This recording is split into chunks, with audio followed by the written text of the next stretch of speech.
The genesis of this thing was back at the beginning of the year when people were talking about the coronavirus. But as you remember, it was downplayed. It was very regional. It was a strong case of the flu, and everybody was kind of saying, well, we're in the end of the last flu season, start of the new one, and everyone was kind of like H1N1 a few years ago. People were kind of giving it a big yawn. They didn't think it was much to do about nothing. And then as more and more reports came in, and everybody starts following the CDC, and even the county started getting together with Dr. Lanza and the local health department saying, what's up with this coronavirus thing? Do we need to be concerned about it? And so we were very fortunate here. We've got a very proactive HR department and risk manager, and they started doing their research and said, hey, we need to get on the front end of this. And so, okay, how do you detect the coronavirus? Now, what we all fear is the asymptomatic carrier. No symptoms at all. You won't have a fever, you won't have a cough, you won't have anything. And so there's really not a lot you can do to protect against that.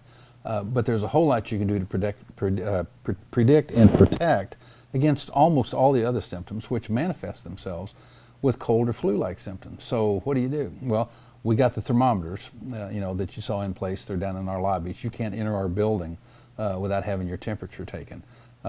Before we managed to get 3 or 4 of those units, I directed everybody could only come into the building through one area. Now, obviously, if you had an emergency, we egressed out of the entire building. But for entry to the building, we turned all the other accesses off. So we funneled everyone through. Aggressive use of masks, and hand sanitizers, gloves for our officers, of course, that are on patrol.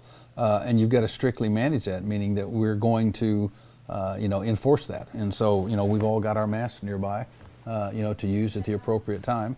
And we restricted travel. We canceled all leaves for a while at the peak of the pandemic. We weren't allowing anybody to take leave. And then it was only within a certain geographic area, and it had to be like with family members. So fortunately, a lot of the places people were going to were already closed. Cruises were being canceled, Disney, closed down, etc. So we didn't ruin too many vacation plans, costing a lot of people money.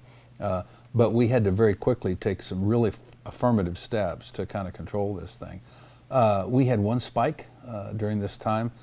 We know where we got it, and it was, again, outside of our sphere. It wasn't here at in the sheriff's office. And it was during a warrant service. And so some of our narcotics folks, doing the backtracking on how did you contract this particular virus, we backtracked it to a home that we went into on a warrant service, on narcotics unit did. That month we spiked at close to 40 people. We hit 38 one time.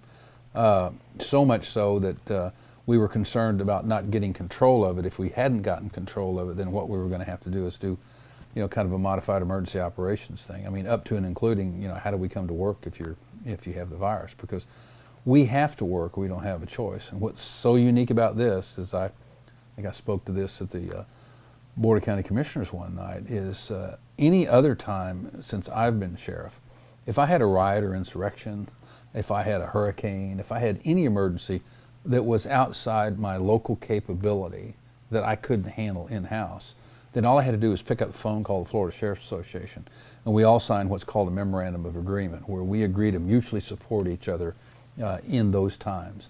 And so the cavalry would have literally got on their horses and rode to Escambia County, and I'd have been saved, basically. During this pandemic, there isn't a cavalry because everybody's facing the same thing. So it's like saying I have a hurricane throughout the state of Florida, or I'm having riots and insurrection throughout the state of Florida. No one wants to send their people because I would be sending them into a pandemic. And so then they would be infected there, and then they would bring it back to our county. Or I'm facing my own problems locally, and so there just wasn't anybody to call on. So we sat down and came up with some pretty, what you could consider, I guess, extreme measures for the time. But I think they've borne out. We're down to 16 people now, and those are people that many who have self-quarantined. I don't have anybody now in the hospital, so we're doing very, very well.